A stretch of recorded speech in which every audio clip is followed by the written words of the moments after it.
Сәлеметсіздер ме? Менің есімім Көшкінбай Әнел. Мен Исра Шевалұлы атындағы жалпы білім беретін мектептің 9 сынып оқушысымын. Мен бүгінгі қорғайтын тақырыбым жасыл қала болу үшін технологияларды тиімді пайдалану.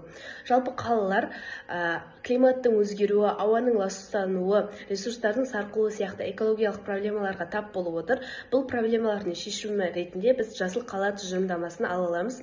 Жасыл қала экологиялық таза технологияларды пайдалану арқылы және табиғи ресурстарды ұтымды басқару арқылы тұрғындардың өмір сапасын жақсартуға бағытталған.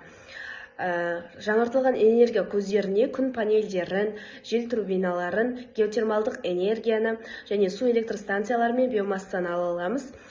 Күн панельдері күн сәулесін электр энергиясына айналдырады, жел турбиналары желдің кинетикалық энергиясын электр энергиясына айналдырады.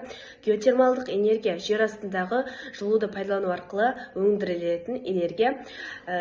Су электр станциялары өзендер мен су қоймаларындағы судың ағынын электр энергиясына айналдырады.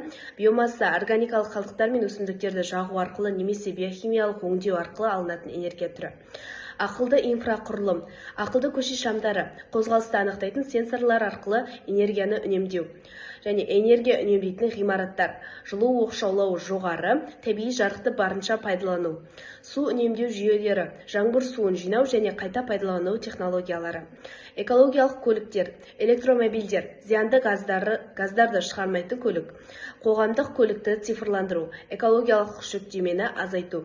Велосипед жолдары мен жаяу жүргіншілер аймақтары көліксіз қозғалысты ынталандыру. Қалдықтарды басқару, қоқысты сұрыптау жүйесі, қайта өңдеуге жарамды және жарамсыз қалдықтарды бөлу.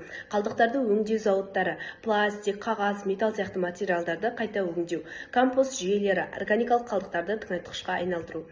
Жасыл аймақтар мен экологиялық құрылыс, вертикальды бақтар, көп қабатты ғимараттарда жасыл желектер, жасыл шатырлар, ғимараттардың төбесіне өсімдіктер отырғызу, қаланы көгалдандырылуы, саябақтар мен орманды аймақтарды көбейту.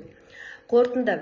Жасыл қала болашақтың қаласы. Экологиялық таза технологияларды енгізу арқылы қоршаған ортаны қорғап, тұрғындардың өмір сапасын жақсартуға болады. Әрбір адам жасыл қала идеясын қолдап, өз үлесін қосуы керек.